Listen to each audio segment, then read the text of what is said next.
नहीं, देखिए ऐसा तो कोई पैरामीटर है नहीं कि देश में कितना गुस्सा है। गुस्सा होता तो गुस्सा सिर्फ दिल्ली के जंतर मंतर में नहीं होता, वो नोएडा में भी दिखाई देना चाहिए था, दिल्ली से सटा हुआ गुड़गांव में भी दिखाई पटना देना में चाहिए जो था, वो तस्वीरें आ रही चंडीगढ़ हैं में आप देख रहे हैं है ना, राहुल जो जी। चंड बिल्कुल देखी है। ठीक है, तो देखिए वैभव जी, होता क्या है कि हर एक जगह पॉलिटिकल पार्टियां हैं, और ऐसा थोड़ी कि बीजेपी के पक्ष वाले सारे लोग हैं देश में, बीजेपी के विरोध में बहुत सारे लोग हैं। तो विरोध वाले क्या विरोध नहीं कर सकते हैं? बिल्कुल कर सकते हैं, देश में लोकतंत्र है, पटना में भी कर सकते हैं, मुंबई में भी हो सकता है। लेकिन ऐसा नहीं है। देखिए, आंदोलन को मैं एक चीज बोलता हूं, किसी भी आंदोलन के लिए मैंने आपके चैनल पे कई बार बोला है, जब आंदोलन ना स्वस्फूर्त होते हैं ना, स्वस्फूर्त होना चाहिए आंदोलन, तो सरकारों के ना पैर लड़खड़ाने लगते हैं। लेकिन जब वो पॉलिटिकली मोटिवेटेड होते हैं आंदोलन, और एक तरीके से सरकार को ब्लेम करने के लिए और पॉलिटिकल पार्टियां पीछे से बैकअप दे रही होती हैं, तो सरकारों को कोई डरने की जरूरत होती नहीं, और ना सरकारें डरती हैं। सरकारों के पास इतना सारा इंफॉर्मेशन होती है कि कौन इसको पीछे से बैक कर रहा है आंदोलन, किस पॉलिटिकल पार्टी का यहाँ हित है, तो सरकारों की सारी जानकारी होती है। एक चीज। दूसरी चीज ये है कि आंदोलन अगर सही दिशा में जा रहा है, तो सोनम वांगचुक जी की जो आज की चिट्ठी है, उस चिट्ठी में उन्होंने साफ लिखा है कि भाई एक तो संसद में पॉजिटिव चर्चा होनी चाहिए इस मुद्दे पे। दूसरी चीज उन्होंने कि सरकार कंसीडर करे कि उनका जो शिक्षा मंत्री है धर्मेंद्र प्रधान, के इस्तीफे पे बात करे। दो चीजें उन्होंने, ये नहीं बोला कि इस्तीफा होना ही चाहिए। क्यों? अभी तक तो कल कल के आपके नारे याद हैं वैभव जी? कल अगर जो आपने तो सारी फुटेज देखी होगी, वो कल के क्या नारे थे? कल के जो नारे थे वहां के, वो प्रधानमंत्री के खिलाफ नारे थे, वो गृह मंत्री के खिलाफ नारे थे, प्रधानमंत्री का रिजिग्नेशन भी मांग रहे थे, गृह मंत्री का रिजिग्नेशन भी मांगा गया है, और एक शिक्षा मंत्री का तो बहुत लंबे समय से मांगा जा रहा है। देखिए, जो कल के बाद जो चीजें हुई है ना, ऐसा नहीं था कि पहले इसमें पॉलिटिक्स नहीं थी, पहले भी पॉलिटिक्स खूब थी इसमें। लेकिन साथ ही साथ हमें यह भी देखना होगा कि कल जब राहुल गांधी प्रधानमंत्री आवास के सामने धरना प्रदर्शन करने गए, साथ ही साथ अखिलेश यादव धरना प्रदर्शन करने गए, तो ये समझ में आ गया कि कांग्रेस की लाइन कहीं और है। और इसको, और जो संजय सिंह का बयान आया उसके बाद सबको क्लियर हो गया है कि ये आम आदमी पार्टी का यहाँ पीछे से बैकअप मिल रहा है। जंतर मंतर को राहुल गांधी अपना गूंज का कार्यक्रम अलग चलाएंगे, और वो ठीक है कि वो बोल रहे हैं कि छात्रों के मुद्दे हैं और हम साथ में हैं, ये है वो है, लेकिन सबको अपना पॉलिटिकली स्कोर करना है, और हर पॉलिटिकल पार्टी स्कोर करने की कोशिश कर रही है। जैसे अभी शेखर जी ने बोला कि ये छात्रों का आंदोलन है और इस बार सरकार की चूलें हिल जाएंगी। देखिए, आंदोलन बहुत हुए हैं, सरकार की चूलें हिलाने के लिए आंदोलन हुए हैं। आंदोलनों का मोटिव जब ये रहेगा कि सरकार को हटाना है, और हमारे देखिए स्टूडेंट के लिए कोई सरकार हटाने हटाने के लिए स्टूडेंट कोई पॉलिटिकल पार्टी नहीं है। स्टूडेंट कौन है? उनके मुद्दे हैं, उन मुद्दों का समाधान होना चाहिए। लेकिन जब उन स्टूडेंट के समर्थक शेखर जी यहां बैठ के ये बोलते हैं कि इस बार सर आंदोलन इतना मजबूत है कि सरकार को हटा देंगे, तो ये समझ में आता है कि पॉलिटिकली मोटिवेटेड आंदोलन है। और स्टूडेंट तो बेचारे चारे हैं, उनको चारे के तरीके से यूज किया जा रहा है। उनके देखिए, उनके जो स्टूडेंट्स के, जो छात्रों के जो मुद्दे हैं वो संसद में हल होंगे। संसद चलेगी कब? संसद को चलने नहीं देना। आपको पहले प्रधानमंत्री आवास में जाके आवास के सामने प्रदर्शन करना लेकिन है, लेकिन फिर राहुल जंतर जी, मंतर। ठीक है, जी राजनीतिक दलों का जी समर्थन है, अन्ना आंदोलन के दौरान भी था, तमाम आंदोलन होते हैं, आंदोलन के पीछे कोई ताकत होनी जरूरी होती है, तभी वो लंबे समय तक आंदोलन चल पाता है। लेकिन आंदोलन की जो मांग है, वो मांग तो जायज है। अगर शिक्षा मंत्री सही तरीके से नीट का पेपर नहीं करवा पा रहे हैं, तो उन्हें अपने पद पर रहने का अधिकार क्यों है? क्या इस सरकार में नैतिकता नाम की कोई चीज बची है या नहीं? देश में पहले भी बहुत सारी सरकारें रही हैं, अगर जो मंत्री ढंग से अपना काम नहीं कर पाता था या उससे कोई गलती हो जाती थी, नैतिकता के आधार पर तमाम इस्तीफे हुए हैं। अटल सरकार में इस्तीफे हुए हैं, मनमोहन सिंह सरकार में इस्तीफे हुए हैं, नरेंद्र मोदी सरकार में ट्रेंड बदल क्यों गया? देखिए, एक चीज बोलता हूं मैं, और आपके चैनल पे भी मैंने कई बार बोली है वैभव जी, कल भी बोली थी यही बात। राजनीति में ना नीति नहीं होती है, राजनीति में अनीति होती है, कुनीति होती है, सब कुछ होता है। राजनीति में लाभ होता है, ये सच बात है। आप ना एकदम आदर्श राजनीति की बात करते हैं जब बोलते हैं कि ये इस्तीफा नैतिकता के आधार पर होना चाहिए। कितनी नैतिकता है देश में? कितनी नैतिकता है बताइए? आम आदमी में कितनी नैतिकता है? मैं सवाल करता हूं, राजनीतिक कहां से निकल के आते हैं? पुलिस में कितनी नैतिकता है? और मैं तो इवन एक और चीज बोलता हूं, चलिए पत्रकारों में कितनी नैतिकता है? ये देश जो है ना हमसे बनता है, हम में कितनी नैतिकता है। जब जिस दिन हम में नैतिकता हो जाएगी तब हम राजनीति ने, देखिए जो आप बोलते हैं ना कि नैतिकता के आधार पर इस्तीफे होते थे, वो पॉलिटिकल पार्टी जो इतना दबाव बना देती थी उसको नैतिकता का जामा उड़ा दिया जाता है, अमली जामा है कि भैया नैतिकता के आधार पर इस्तीफे दिए गए। जब सरकारें बहुत मजबूत होती हैं ना तो राजा ने कभी भी, राजा इवन आंदोलन को कुचल देते हैं। तो ये डेमोक्रेसी ना एक शासन की प्रणाली है, इसमें एक ही तरीका है, या तो स्वस्फूर्त आंदोलन हो जाए, स्वस्फूर्त हो जाए तो गांव गांव में आंदोलन हो, छोटे छोटे शहरों में आंदोलन हो। जिस दिन सरकार को यह लग जाएगा वैभव जी की इससे बहुत ज्यादा नुकसान होने वाला है और हमारी पॉलिटिक्स जो खत्म होने वाली है, सरकार के पैर थरथराएंगे, सरकार कांपेगी और सरकार सारी मांगे एक सेकंड में मानेगी। लेकिन जब सरकार को लगेगा ना कि कुछ नहीं हो रहा है, ये सिर्फ जंतर मंतर पे और शेखर जी और कुछ वामपंथी मिल मिला के और कुछ ये, देखिए अगर जो आंदोलन को आपको धार देनी थी तो ये नहीं होना चाहिए। तो स्वरा भास्कर जैसे हेटर्स वहां हैं, है ना। अब जब आप हेटर्स को मंच देने शुरू कोशिश करेंगे ना तो आंदोलन आपका कमजोर हो जाता है। देखिए स्वरा भास्कर या और जितने भी लोग आ रहे हैं जो हेटर से एक ही भाई राहुल जी अभी इस पर आएंगे कि मंच पर किसको जगह दी गई, किसको नहीं, आंदोलन किस तरफ जा रहा है, वो भी सवाल हैं, शेखर जी के पास चलेंगे। लेकिन उससे पहले आपसे एक छोटा सा सवाल है, अभी 2-3 दिनों में जब से लाठीचार्ज हुआ है उसके बाद क्या आपने किसी भी सोशल मीडिया प्लेटफॉर्म का इस्तेमाल किया है? आप इंस्टाग्राम पर गए हैं, आपने एक्स चलाया है, आपने देखा है कि लोग क्या बोल रहे हैं? देखिए मैं ना इंस्टाग्राम को बहुत अच्छे से समझता हूं, सोशल मीडिया को बहुत अच्छे से समझता हूं, मैं इनकी मार्केटिंग को भी समझता हूं और इनकी मार्केटिंग से बहुत लंबे समय से जुड़ा रहा हूं।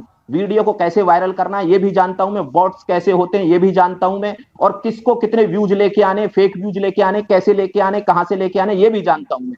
सोशल मीडिया का गेम ना ये अमेरिका इसको यहाँ बांग्लादेश में चला सकता है, नेपाल में चला सकता है, भारत जैसे देश में नहीं चलेगा। भारत जैसे देश में जहां लोकतंत्र बिल्कुल गहराई तक समाया हुआ है, ऐसा नहीं कि जितने लोग सरकार के विरोध में, इस देश में 36 करोड़ लोगों ने सरकार को वोट भी तो नहीं किया था पिछले इलेक्शन में लोकसभा में, तो वो इतने विरोधी भी तो है ना। अगर जो आपको ये लग रहा है कि 2 मिलियन और 4 मिलियन व्यूज आ जाने से और इससे सरकार हिल जाएगी, तो सरकार मेरा ऐसा कुछ नहीं कहना था, भले आप समझ रहे हैं, राजनीति में हमने ये भी देखा है, भी पीके ने सोशल मीडिया के दम पर ही बिहार का पूरा चुनाव लड़ा था, सफलता उनको ऐसी नहीं मिली थी। लेकिन बात नैरेटिव की हो रही है। एक समय बीजेपी आईटी सेल का दबदबा हुआ करता था, सबको पता है, अमित मालवीय जो चाहते थे ट्रेंड करवा लेते थे, जिसको चाहते थे ट्रोल करवा लेते थे। वो वाली ताकत तो फिलहाल इस सरकार के पास से अभी चली गई है, सोशल मीडिया पर उसकी वैसी धाक फिलहाल नहीं है। शेखर जी के पास चलते हैं, मेरा अगला सवाल होगा उनसे।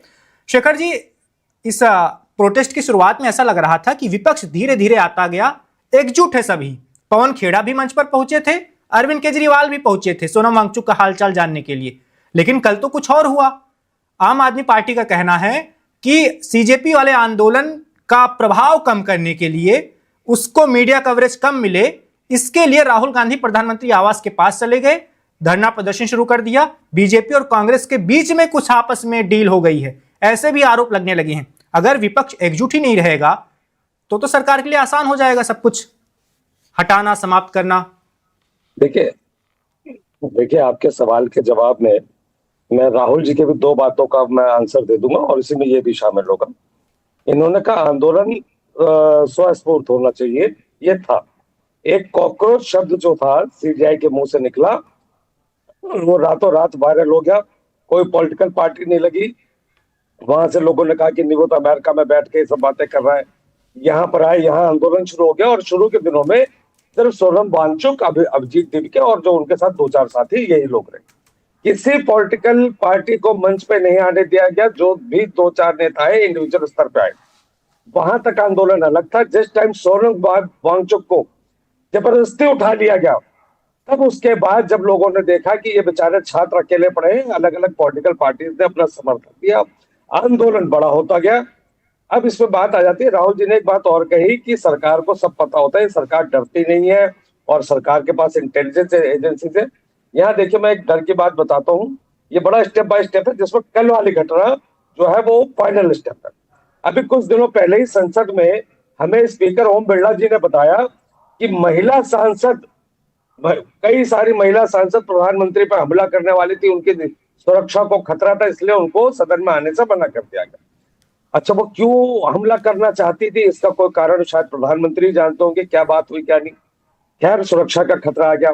उसके बाद 20 तारीख को निहत्थे बच्चे बच्चियां जब वो संसद की तरफ चले तो न्यूज चैनल्स पे हेडलाइन आ गई, प्रधानमंत्री की सुरक्षा को खतरा हो गया, उनको सुरक्षित तरीके से बैकडोर से निकाला गया। अरे, वो निहत्थे जो है छात्र छात्राएं, उनसे प्रधानमंत्री को खतरा हो गया। कल क्या हुआ कि राहुल गांधी वहां पर पहुंचे, लीडर ऑफ अपोजिशन। वो अगर धरना करने पहुंचे यानी किसी बात का रोष है। अगर वो प्रधानमंत्री के घर गए तो प्रधानमंत्री को तो कहना चाहिए, अरे आप मेरे घर तक आए, कोई रोष है, आइए चाय पीजिए हमारे साथ बैठकर और बताइए क्या प्रॉब्लम है आपको, मैं आपको अपना पक्ष समझा देता हूँ। लेकिन शायद चाय पत्ती खत्म हो गई थी या दूध खत्म हो गया होगा प्रधानमंत्री आवास में, उन्होंने किसी और को भेज दिया और फिर बीजेपी नेताओं ने कहा कि प्रधानमंत्री की सुरक्षा को खतरा है। तो मेरा तो ये कहना है कि होम्योपैथिक में जेल्सीमियम, एकोनाइट और एक अर्जेंटम नाइट्रिकम, ये 3 दवाएं हैं। अगर प्रधानमंत्री और भाजपा के नेता सुबह शाम इनका सेवन करें तो डर और घबराहट उसका कम हो जाएगा। अब आ जाते हैं बात आम आदमी पार्टी और कांग्रेस की, कि जो आम आदमी पार्टी एक बात कह रही है कि नहीं, ये तो छात्र की गूंज अलग चला रहे हैं और ये सिर्फ उसका बेनिफिट लेना चाहते हैं। मैं कहता हूं कोई भी हो, कोई भी पत्रकार अगर कवर कर रहा है तो उसको कहा जा सकता है आप टीआरपी के लिए कर रहे, लेकिन किसी तरीके से अगर इन बेचारे छात्रों की आवाज अगर पहुंच रही ना पहुंचे, उससे राहुल गांधी को क्या फायदा होता है, कांग्रेस को क्या होता है, आम आदमी पार्टी को क्या होता है, समाजवादी को क्या होता है। अरे, प्रधानमंत्री को तो सबसे बड़ा फायदा लेने का मौका था कि जैसे सोनम वांगचुक बैठे, आप 2 दिन के अंदर कहते मैं खुद आकर बैठूंगा, बताओ क्या समस्या है। धर्मेंद्र प्रधान को हटा के दूसरा मंत्री ले आते। लेकिन इसी शेखर की जी, बात थी ना। देखिए, ये सरकार संवाद से डरती है, ये सरकार संवाद नहीं करना चाहती। और ये चाहे जिस तरीके से अगर कांग्रेस आम आदमी पार्टी अलग अलग दिशाओं में जाकर इस आंदोलन की अगर बात कर रही है, अभिजीत दिव्य के अलग दिशा में, हर दिशा में जानी चाहिए आवाज। ये देश के बच्चे हैं, ये हमारे घर के बच्चे हैं, ये पढ़ने वाले बच्चे हैं, इनको पीटा जा रहा है। यहां तो मंदिर चोरी का चढ़ावा चोरी के पैसे से अपने बच्चों को तो विदेश में पढ़ा लेंगे, हमारे बच्चे यहां जाके पैलेट गन खाएंगे, उनको इस तरीके से उन बच्चों को छातियों में मारा जाएगा। सर, हम एडिशनल डीसीपी एसएचओ इस तरीके के ऑफिसर, इसलिए इन्होंने पढ़ाई करी है। ये किसके आदेश पे हुआ? और सरकार का पूरा मौन समर्थन है इस पर। सरकार इन मॉलेस्टर्स को पूरा समर्थन दे रही है। एक आपने किसी मंत्री की आवाज सुनी, एक पुलिस अधिकारी की आवाज सुनी इनके खिलाफ? नहीं है। ये कीड़े मकोड़े, ये कॉकरोच है तो ये है, कॉकरोच आपने बनाया है, इसलिए इसको कॉकरोच जनता पार्टी नाम दिया गया है।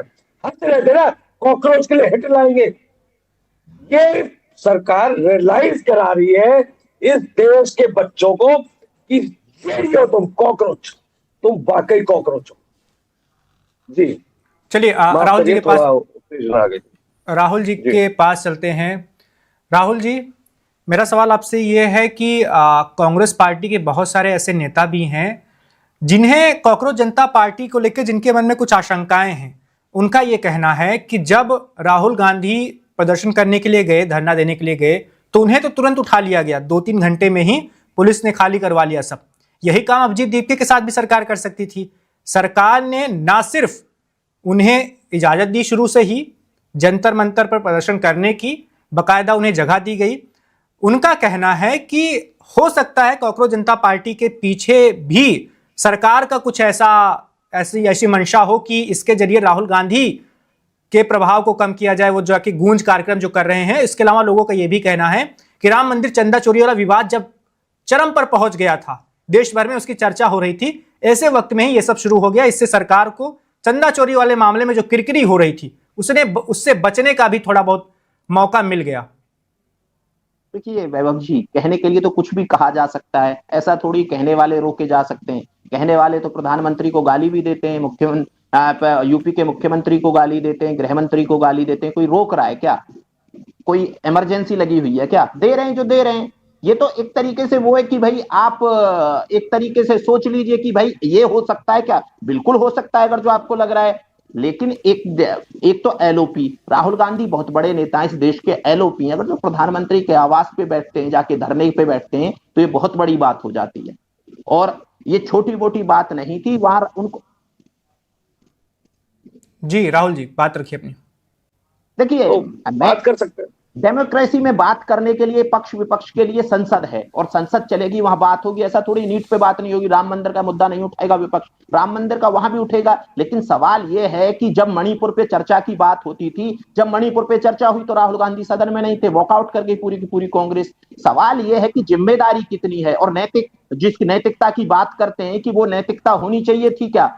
ठीक है, नैतिकता आप में नहीं है तो जिम्मेदारी तो होनी चाहिए थी, क्योंकि आपने ही मांग की थी कि मणिपुर पे चर्चा कर चाहिए हमको, और जब चर्चा हो रही थी तो आपने वॉकआउट करके। और मैं ये भी कह रहा हूं, आपके चैनल पे मैंने कल बहुत सारी चीजें कही थी और जो आज सच साबित हुई है वैभव जी। अब फिर कह रहा हूं एक और चीज, कि जब चर्चा होगी ना नीट पे, तो कांग्रेस हो हल्ला करके निकल जाएगी, कांग्रेस चर्चा करेगी ही नहीं।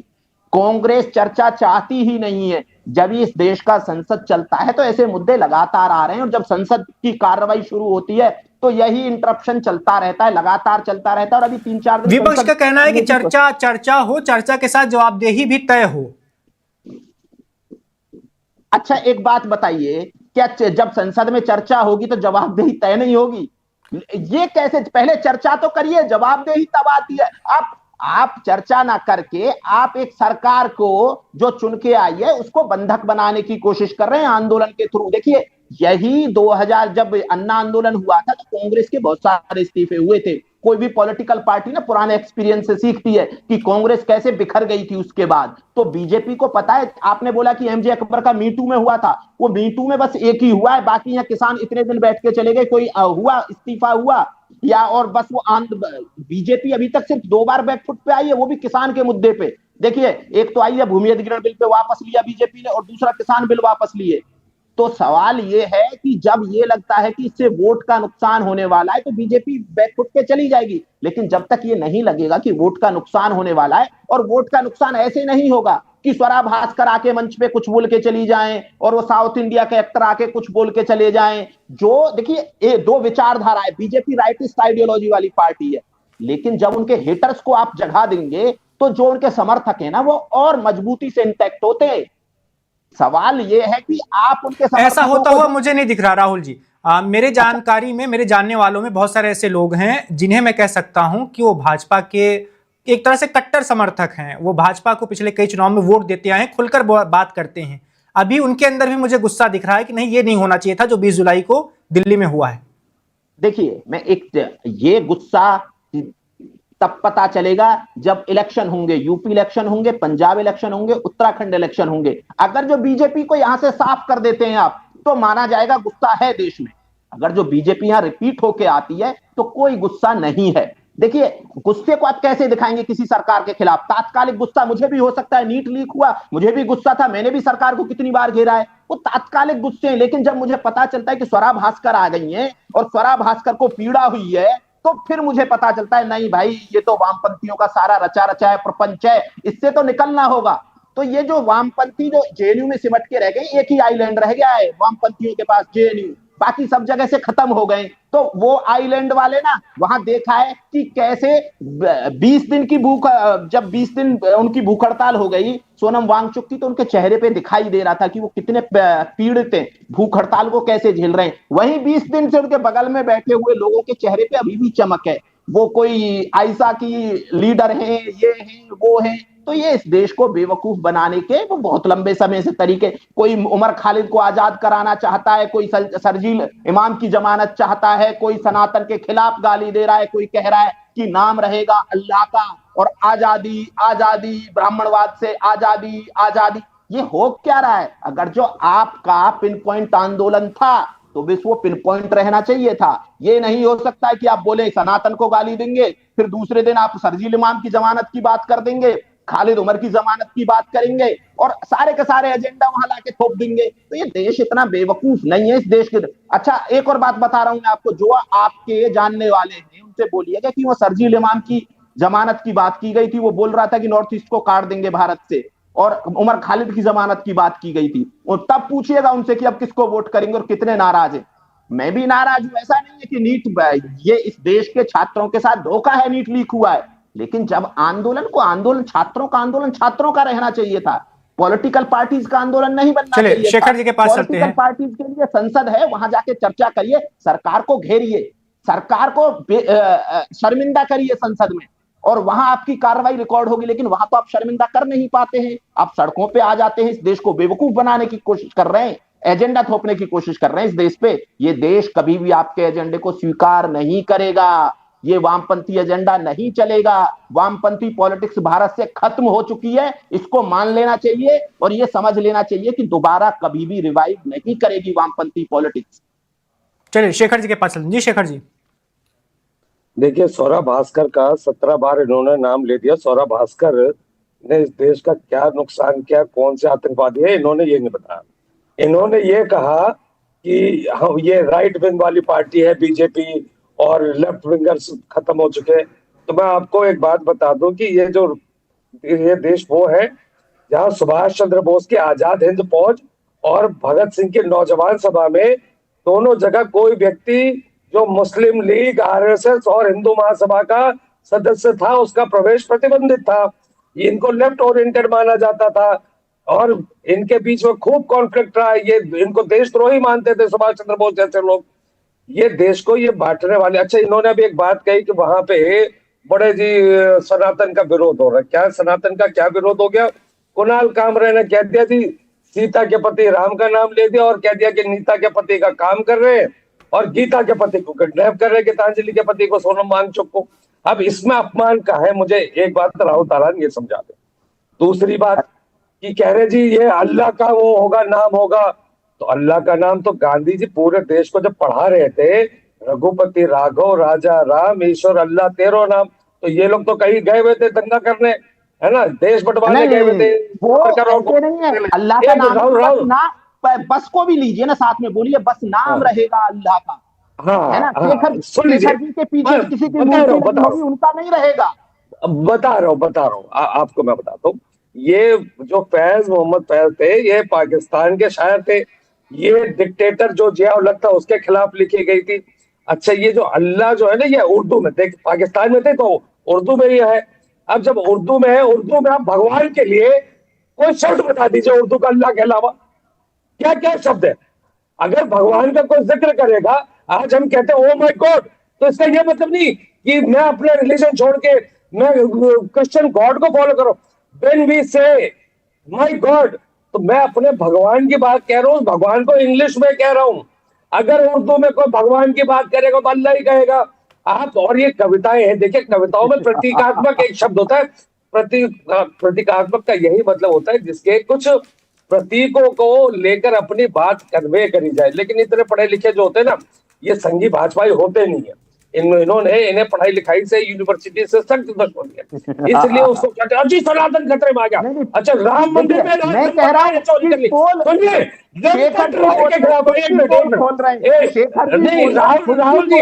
राहुल जी पहले सुनिए। सनातन आपको तब नहीं खतरे में आया जब कानून को धता बताकर, जब 5 तारीख को चोरी हुई, वो 5 तारीख को खबर लगी लंपट राय को, और यहाँ पर वो 6 तारीख को प्रेस कॉन्फ्रेंस करके कह रहे कोई उल्लेखनीय घटना नहीं हुई। सरकार कह रही वो एक स्वायत्त संस्था है, हमारे कंट्रोल में नहीं। उसका जनरल सेक्रेटरी, तो जनरल सेक्रेटरी पे तुरंत एफआईआर क्यों नहीं होनी चाहिए? जनरल सेक्रेटरी के कहने पे एसआईटी बन रही है। एसआईटी का क्या लीगल प्रोविजन है? ये कह रहे हमने पैसे बरामद करके मंदिर के उसमें रखवा दिए कोर्ट में। अरे भाई साहब, आप कौन से लीगल प्रोविजन में करवाए? आपको पता है लीगली किसी का, एक आदमी का कन्विक्शन नहीं होने वाला। पूरी लीपापोती करके वो एसआईटी सिर्फ 40 दिनों की जांच कर रही है, जबकि लंपट राय एंड कॉरपोरेशन को 2021 में सूचना मिल गई थी चोरी की। सारा पैसा भाजपा का मुख्यालय बनेगा, संघ का मुख्यालय बनेगा। लंपट राय मुंह न खोल दे और ये सारे संघी नेता जेल न चले जाए, भाजपा नेता जेल न चले जाए, इसलिए लंपट राय को बचा के रखा। तब इनकी कोई आत्मा आहत नहीं हो रही, ये सनातन आहत नहीं हो रहा। ये तो ज्यूस के भगवान है बलराम, ये तो क्रिश्चियनों के भगवान है, ये तो भाजपा के भगवान राम है जो 2014 में उंगली पकड़ के मोदी जी लाए। पुराने वालों को ये नहीं मानते, इनके तो अलग ही इन्होंने भगवान बना दिए। अरे सनातन की बात कर रहे हैं कि उस मंच पे ये हो रहा है, उस मंच पे सनातन में बताया, सनातन में बच्चों के साथ कौन निर्दयता करता था, कैसे करता था, कैसे जब भगवान कृष्ण का प्राण लूटा तब उसने करा, हिरण्यकश्यप करता था प्रहलाद के साथ, और नरेंद्र मोदी, अमित शाह, धर्मेंद्र प्रधान ये कर रहे हैं आज के लोगों के साथ, यही कर रहे, यही कंस हिरण्यकश्यप यही है, यही लोग हैं। तब आप सब आपकी भावना हाथ है, नहीं भावना हाथ नहीं होगी, हो गया। अभी देखिए आपके चेहरे की जो शांति है ना, इतने बच्चों के साथ जो निर्ममता, जो बर्बरता हो रही है, ये जो चेहरे पे आपकी शांति है, पूरा देश आज, पूरा वन इंडिया के जो दर्शक है ना, वो आप जैसे राइट विंगर सनातनियों को सनातन समझना चाहते हैं कि हाथ खून से रंगे बच्चों के, लेकिन उसके बाद भी मतलब बहस वही करनी है कि जी हमारा सनातन हाथ हो गया। स्वरा भास्कर उस 2014 वाली जो आजादी दिला रही थी, क्या नाम है, कंगना रनौत, वो तो सनातनी है जी, वो सनातनी जिसको ना इतिहास का पता, ना भूगोल का पता, जिसको ना अपना पता, ना कुछ पता, लेकिन स्वरा भास्कर आ गई तो जी हमारी भावनाएं हाथ हो गई। क्या कहते हैं स्वरा भास्कर ने, और आप और जो भी नाम ले रहे थे, कौन सा आदमी कन्विक्टेड हो गया? आपने जो आरोप लगाए अब तक ट्रायल करवा पाए आपकी सरकार है? आप गृह मंत्री से क्यों नहीं जवाब मांगते? अरे गृह मंत्री से जवाब क्यों नहीं मांगते? Subscribe to One India and never miss an update. Download the One India app now.